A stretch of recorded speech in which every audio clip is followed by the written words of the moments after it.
Morning students. कल हम बात कर रहे थे टॉपिक नंबर 4 की, जिसमें मैंने आपको लास्ट में ये बताया था कि किस प्रकार से जो बर्मा था और ईस्ट मिडल कम जो क्षेत्र था वो और ईस्ट अफ्रीका जो था एक नेटवर्किंग कर रहे थे, एक ट्रेडिंग कर रहे थे। तो उसके बाद क्या था कि अनदर कार्ड ग्रुप्स कार्ड, ये एक ऐसा ग्रुप बन गया था नेटवर्किंग का, ट्रेडिंग का एक ऐसा ग्रुप बन गया था जिसको लोग कमर्शियल ग्रुप्स बोलते थे। कमर्शियल ग्रुप मतलब मिला जुला ग्रुप, हर किसी से व्यापार करने वाला एक नेटवर्किंग सिस्टम बन गया था। They operated with India carrying the goods for the one place to another place. ये लोग क्या करते थे, इंडिया के अंदर जो प्रोडक्शन होती थी, जो चीजें बनती थी, वो इंडिया के अंदर ही एक जगह से दूसरी जगह पे पहुंचाने का काम करते थे, मतलब इंपोर्ट एक्सपोर्ट करते रहते थे वहां पे।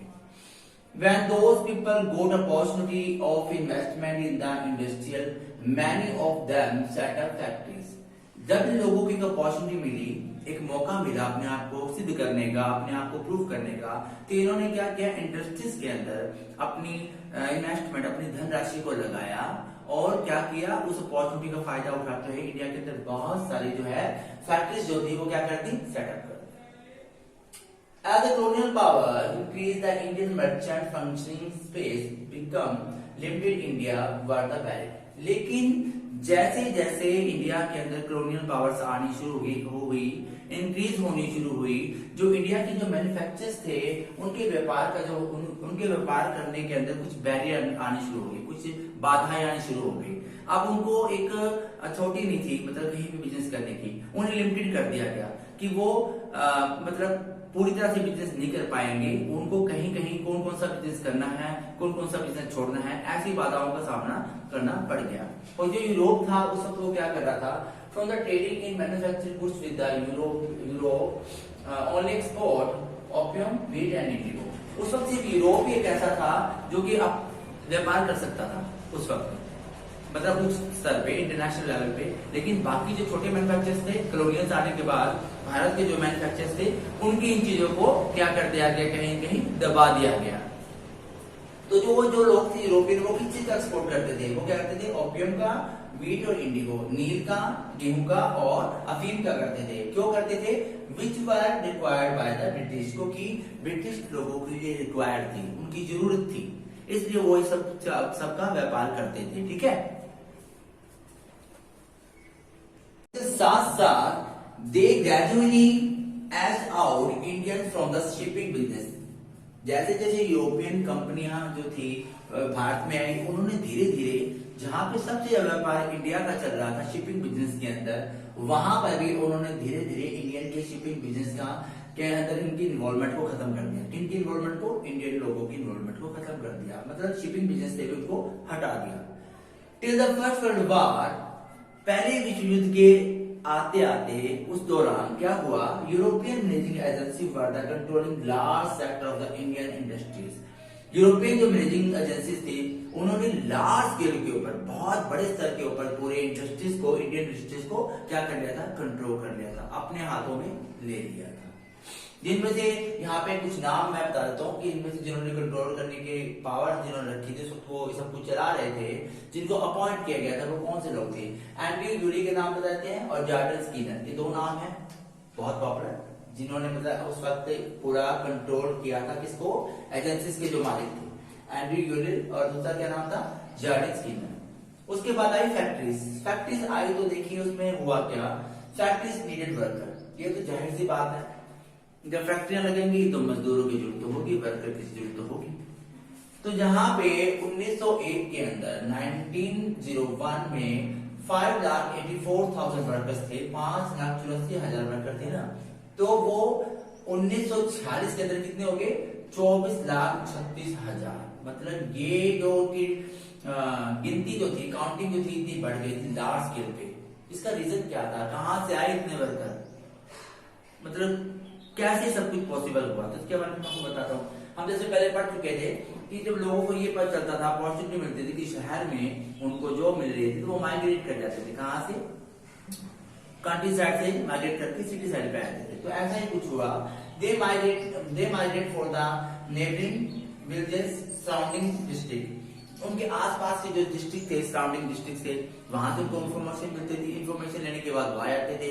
उसके बाद जो नेबरिंग बाउंड्री थी, जो उस जिस जगह पे बिजनेस हो रहा है, जो फैक्ट्री सेटअप की गई है, उसके आसपास जो सराउंडिंग एरिया है या डिस्ट्रिक्ट एरिया है या बाउंड्री है, जब लोगों को इसके बारे में इन्फॉर्मेशन मिलती थी तो वो लोग क्या करते थे, कंट्री साइड से माइग्रेट करके यहाँ पे जॉब करने के लिए आ जाते थे। लेकिन यहाँ पे जॉब करना बहुत मुश्किल हो रहा था। मैं आपको पहले ही बता चुका हूँ वो कैसे, क्योंकि अगर किसी को जॉब चाहिए होती थी तो मैंने पहले भी बताया था अपने टॉपिक में कि उस शहर में जहाँ पे वो फैक्ट्री लगी हुई है, या तो उसका कोई रिलेटिव हो या उसके फ्रेंड सर्कल में हो। अगर इन दोनों में से कोई भी नहीं है तो वहां पर सरवाइव करना और जॉब लेना बहुत ज्यादा मुश्किल था। शहरों में जॉब पाना तो मुश्किल था ही, लोगों के लिए बहुत इजी नहीं था। Getting a job is not easy. Industrial used to employ jobber to hire new people. European जो कॉलोनिस्ट जो लोग थे, उन्होंने अपनी इंडस्ट्री के अंदर अपना पुराना वफादार वर्कर रखा हुआ था जिसका नाम था जॉबर्स। जॉबर जो था वो एक ट्रस्टी था, मतलब बहुत ट्रस्टेड, मतलब ट्रस्टी का मतलब उनके ऊपर विश्वास किया जा सकता था बहुत ज्यादा। पुराना नौकर था उनका, पुराना वर्कर था। तो वो जो जॉबर था उसको एक काम सौंपा गया था लोगों को फैक्ट्री के लिए जो वर्कर्स चाहिए थे उनको हायर करने के लिए, ठीक है। तो जॉबर क्या करता था, jobber to hire new peoples. Jobber जो था वो नए पीपल्स को हायर करता था, वर्कर्स को हायर करता था। कहां से, गांव से, शहरों से, सिटीज से जो लोग आना चाहते थे उनको वो हायर करता था, वहां से लेके आता था। किस तरह से, got people from the villages and the ensure them job. जो लोग गांव से आते थे या गांव में जा जाके लोगों को बोलता था कि आप लोग यहाँ पे आओ, मैं आपको यहाँ पे जॉब दिलाऊंगा, आपकी जॉब सिक्योर है। और जिन लोगों को जॉब की जरूरत थी वो इसकी बात मानते थे, और जिनको ये हायर करता था वो उनकी हेल्प भी करता था, उनको जॉब दिलाता था। Have them just settled in city। और जब वो कहते थे कि हम गांव से शहर तो आ जाएंगे लेकिन रहेंगे कहाँ, तो जॉबर उनको कहता था कि इसकी टेंशन मत लो, मैं तुम्हें शहर में रहने के लिए भी जगह दूंगा, तुम्हें वहां पर सेटल कराऊंगा जॉब के साथ साथ। तो लोग इसको और भी अच्छा मानने लगे। उसके बाद क्या हुआ, game money in time the crisis. और जब लोग शहर में आके रहते थे, गाँव के लोग, उनको कोई क्राइसिस आते थे, क्राइसिस मतलब कोई मुसीबत आ गई, कोई प्रॉब्लम हो गई, तो जॉबर उनकी हेल्प भी करता था। कैसे, तो उनको पैसा वैसा दे देता था। लेकिन जिस तरह से बकरे को खिला पिला के तैयार किया जाता है और बाद में से काट लिया जाता है, ठीक उसी तरह जो जॉबर था वो भी लोगों को तैयार कर रहा था। उनको पैसे का लालच देके, उनको जॉब की लालच देके, उनको घर का लालच देके, क्योंकि उसका एक मकसद था इसके पीछे। वो कहीं ना कहीं लोगों में अपने एक इमेज बनाना चाहता था और अपनी जरूरतों को थोड़ा पैसा खर्च करके अपनी बड़ी बड़ी डिमांड्स को पूरा करना चाहता था। कैसे, begin the demanding money and gifts for the controlling life of workers। वो वर्कर्स को कहता था देखो तुम्हारी पूरी लाइफ तो मैं कंट्रोल कर रहा हूँ, मतलब उसका एक सीधा सा उसने अपना फंडा अपना लिया था कि आई एम गॉड, मैं भगवान हूँ तुम्हारे लिए, मैं तुम्हारी लाइफ तो मैं कंट्रोल कर रहा हूँ। तो कभी भी लोगों को इस बात के बारे में मतलब थोड़ा सा प्रोवोक करके कह सकते हैं, उनको मैनिपुलेट करके लोगों को कह सकता था कि भाई मैंने तुम्हें पैसा दिया, मैंने तुम्हें जॉब दी, मैंने तुम्हें रहने के लिए घर दिया, तो कभी भी चाहे किसी भी इंसान से पैसा मांग लेता था और लोग उसको दे देते थे। और गिफ्ट की डिमांड भी करता था, मुझे गिफ्ट भी दो, मुझे खुश रखो, मतलब अपने आप में एक भगवान बन के बैठ गया था लोगों के लिए। तो ये था हमारा आज का जो टॉपिक 4, यहीं पे खत्म होता है। कल हम करेंगे टॉपिक नंबर 5 टॉपिक शुरू करेंगे इसका। इस पूरे के पूरे टॉपिक को मेरी पहले वीडियो के साथ कोऑर्डिनेट करके देखिएगा, और मुझे उम्मीद है कि आपको ये समझ आया होगा। और इसे प्लीज अपने नोट भी तैयार कीजिए, नोट्स भी तैयार कीजिए इसके अंदर, और इसे ध्यान से सुनिएगा। Okay, bye. तो चलिए हम शुरू करते हैं हमारा टॉपिक नंबर 5, हमारा 5वां टॉपिक शुरू करते हैं। इससे पहले हमने ये पढ़ा था कि किस प्रकार से जो लोग थे जॉब्स के लिए माइग्रेट कर गए, इधर से उधर चले गए लोग, और फैक्ट्रीज लगनी शुरू हो गई थी। और उसके बाद मैंने बताया कि जो जॉबर्स था वो किस प्रकार से लोगों को हायर करता था और उसके बाद अपनी डिमांड्स को पूरी करता था। लेकिन उसके बाद टॉपिक 5 में हम ये पढ़ेंगे the peculiarities of the Indian industrial growth. मतलब जो इंडस्ट्रियल ग्रोथ थी उसके लक्षण क्या थे, उसकी विशेषताएं क्या थी, क्या उसके लक्षण हुए, किस प्रकार से वो हुआ, तो इसके अंदर हम पढ़ेंगे। ठीक है, शुरू करेंगे। European managing agency were interested in the certain kind of the product, T, coffee, mining, indigo, jute, most of these products were for the export and not for selling in India. जो European military agencies थी ना, वो interest दिखा रही थी, बहुत ज्यादा interested थी किन चीजों में, इंडिया के अंदर होने वाले जो प्रोडक्शन था वो क्या क्या था, T, coffee, mining, Indigo, jute और बहुत सारे प्रोडक्शन। मतलब ये ऐसे प्रोडक्शन थे जो इंडिया के अंदर होते थे और इंडियन लोग इसका व्यापार करते थे। तो जो यूरोपियन मिलिट्री एजेंसी थी ना, इसमें बहुत ज्यादा अपना इन्वॉल्वमेंट, अपने इंटरेस्ट दिखा रही थी, लेकिन उनके लिए बहुत बड़ी मुसीबत हो रही थी। किनके लिए? इंडियन लोगों के लिए। ये सारी चीजें जितनी भी थी ये सिर्फ बाहर एक्सपोर्ट की जाती थी। मतलब अगर लोगों को जरूरत पड़ती है, यूरोपियन कंपनी, ब्रिटिश लोगों को जरूरत पड़ती है, तो यूरोपियन मिलिट्री कमेटी उनको ये चीजें भेज देगी। कहाँ पे? बाहर भेज देगी। टी को, कॉफी को, माइनिंग को, इंडिगो को, जूट को और बहुत सारे प्रोडक्शन को।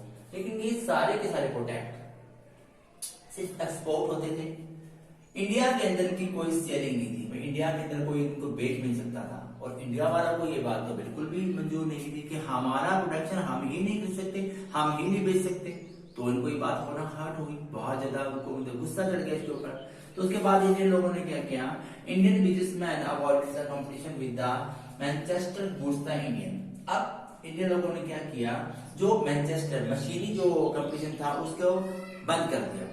मतलब मशीनी चीजों के साथ कंपटीशन करना तो बहुत मुश्किल था, क्योंकि मशीनी चीजें तो सस्ती होती थी, बहुत ज्यादा मात्रा में बनती थी, तो उनके साथ उन्होंने कंपटीशन करना ही बंद कर दिया। इन्होंने इंडियन बिजनेसमैन वालों ने, तो हम तुम्हारी कोई फैक्ट्रीज में तुम्हारी कोई मशीनें लगाएंगे, कुछ भी लगाएंगे, हम अपना हैंडलूम का इस्तेमाल करेंगे, हाथों से बनी चीजों का इस्तेमाल करेंगे। उसके बाद क्या हुआ, started the producing cotton yarn, these were used for the handloom gates for the export to China. अब उन्होंने क्या किया, एक यार्न बोलते हैं सूत का धागा, उसकी प्रोडक्शन करनी शुरू कर दी, सूत बनाना शुरू कर दिया और सूत का जो एक्सपोर्ट कहाँ करना शुरू कर दिया, चाइना के अंदर करना शुरू कर दिया। उसके बाद क्या किया, by the first decade 20th century, लेकिन 20वीं शताब्दी तक आते आते हुआ क्या, change affected the pattern of the industrialisation. उसने पूरी तरह से इंडस्ट्रियलाइजेशन का जो पैटर्न था ना, उसको ही चेंज कर दिया। अब इंडस्ट्रियलाइजेशन कुछ और ही थी, जो पहले थी वैसे नहीं थी। 20वीं शताब्दी के अंदर ये पैटर्न बिल्कुल चेंज हो चुका था, क्योंकि अब जो लोग थे क्या थे, थोड़े और ज्यादा अवेयर हो गए थे। लोगों ने क्या किया, स्वदेशी मूवमेंट स्टार्ट कर दिए। मतलब हम अपने देश का कपड़ा पहनेंगे, भाई खादी पहनेंगे, गांधी जी के अकॉर्डिंग चलेंगे। हम क्या करेंगे, कोई भी ऐसी चीज, कोई भी ऐसा फॉरेनर गुड्स जो है उसे इस्तेमाल नहीं करेंगे। उसके बाद क्या किया, Indian started the boycott foreigner clothes. उन्होंने सबसे पहले क्या किया, इंडियन लोगों ने क्या किया, जो फॉरेनर गुड्स थे, जो क्लॉथ्स थे, उन कपड़ों की होली जला दी, उनका बायकॉट करना शुरू कर दिया। अब यहाँ से ये पता चल रहा था कि इंडिया के लोग अपने आप को ऊपर उठाना चाहते थे, अपना एक सेल्फ डिपेंड होना चाहते थे। इसके लिए उन्होंने अंग्रेजों का जो भी प्रोडक्शन था, जो भी अंग्रेजों की चीजें थी, उनका बायकॉट करना शुरू कर दिया। जो इंडस्ट्रियल ग्रुप थे उन्होंने क्या किया, industrial group organise themselves for the collective bargaining with the government. अब इंडस्ट्रियल ग्रुप को ये लगने लग गया कि बाहर से जो माल बन के इंडिया के अंदर आता है और इंडिया का माल ही मतलब बाहर जाकर वही इंडिया वालों को फिर से बेच रहे हैं, तो जो इंडिया के जो इंडस्ट्रीज ग्रुप थे ना, वो कहीं ना कहीं पिट रहे थे, क्योंकि अब यूरोपियन इंडस्ट्रीज ने क्या कर लिया था, कंट्रोल कर लिया था पूरे व्यापार को, पूरे ट्रेड्स को। तो उन्होंने क्या किया, उन्होंने इकट्ठे होकर सरकार को प्रेशराइज किया, they pressurise the government to increase the traffic protection. उन्होंने बोला कि हमें ट्रैफिक प्रोटेक्शन दी जाए। ट्रैफिक प्रोटेक्शन का मतलब होता है कि बाहर से जो माल आएगा वो धड़ल्ले से इंडिया के अंदर बिक रहा है, उसके ऊपर कोई मतलब ऑब्जेक्शन नहीं उठाया जा रहा, ना उसके ऊपर कोई कस्टम ड्यूटी लगाई जा रही है, किसी प्रकार का कुछ मतलब उस पर रोकथाम नहीं थी। तो वो चाहते थे कि बाहर से जो माल आ रहा है, ट्रैफिक जो प्रोटेक्शन थी उनको दी जाए, उसके ऊपर एक रोकथाम लगाई जाए उस माल के ऊपर, ताकि ट्रेड मार्केटिंग के अंदर जो इंडियन जो लोग हैं वो भी सर्वाइव कर सके, अपना जीवन बिता सके। ठीक है, Indian yarn export to China decline. और इंडिया वाले जो चाइना के अंदर अपना एक्सपोर्ट कर रहे थे, किस चीज का, यार्न का, सूत के धागे का, वो जब धीरे धीरे डिक्लाइन होना शुरू हो गया था, मतलब उसका स्तर नीचे गिरना शुरू हो गया था। उसका रीजन क्या था, because Japanese and Chinese product flooded in the Chinese market. क्योंकि अब चाइनीज मार्केट के अंदर जापानीज और चाइनीज जो प्रोडक्शन थी उसका फ्लड आ गया था। जापानीज आजकल आप देखते हो, चाइनीज मोबाइल भी है, चाइनीज गाड़ी भी है, हर चीज चाइना में मिल जाएगी आपको। तो चाइना के मार्केट में तो हद से ज्यादा होंगे, ये तो सीधी सी बात है। लेकिन चाइना के मार्केट के अंदर जापानीज और चाइनीज जो प्रोडक्शन थी उसकी भरमार हो गई थी। तो ये यान जो चाइना को भेजता था इंडिया, वो कौन खरीदेगा? कोई भी नहीं खरीदेगा। तो कहीं ना कहीं जाके वो डिक्लाइन होना शुरू हो गया था। तो अब लोगों ने क्या किया, जो इंडिया के जो मैन्युफैक्चरर्स थे उन्होंने क्या किया, Indian manufacturers began shifting for the yarn to cloth. अब उन्होंने यार्न की जगह पे, यार्न मतलब वो सूत की जगह पे सूत का कपड़ा बनाना शुरू कर दिया। मतलब उन्होंने कपड़े की कलेक्शन इकट्ठी करनी शुरू कर दी और सोचा कि अब क्यों ना हम ऐसे करें कि कपड़ा बनाए और कपड़े का व्यापार करेंगे इसके अंदर, ठीक है। बात की जाए 1900 टू 1912 तक की, 1900 से लेकर 1912 तक की बात की जाए तो cotton production double in India. जो कॉटन का जो प्रोडक्शन था ना, मैंने बताया यहाँ से कपड़े बनाने शुरू कर दिए थे, वो डबल हो गया था। कहाँ पे? इंडिया के अंदर। Indian industrial growth was slow till the first world war. Indian की जो ग्रोथ हो रही थी जो इंडस्ट्रीज की, वो धीरे धीरे हो रही थी। कब तक? जब तक कि फर्स्ट वर्ल्ड वॉर नहीं हो गया। लेकिन जैसे ही फर्स्ट वर्ल्ड वॉर हुआ, उसके बाद क्या हुआ? The war change the situation. इस वॉर ने पूरी की पूरी सिचुएशन को ही चेंज कर दिया। अब लोग वॉर के अंदर बहुत कुछ खो चुके थे, बहुत कुछ पाना भी चाहते थे, सब चीजें अस्त व्यस्त हो चुकी थी। तो उसके अंदर क्या हुआ?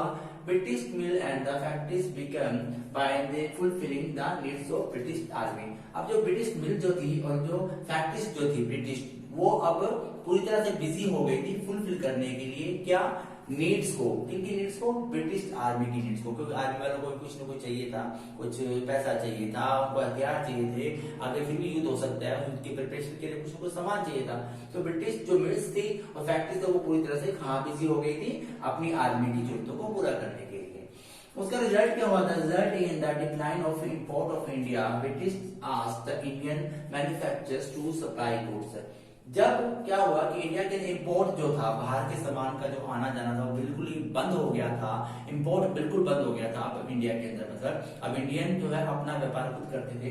तो ब्रिटिश लोगों ने इंडिया के मैन्युफैक्चरर से पूछा, क्या आप लोग हमारे लिए कोई गुड्स वगैरह सप्लाई करोगे, कोई चीजें हमें दोगे? मतलब एक एज ए रिक्वेस्ट की। तो इंडिया वाला बोलते तो हमेशा ही खुला होता है।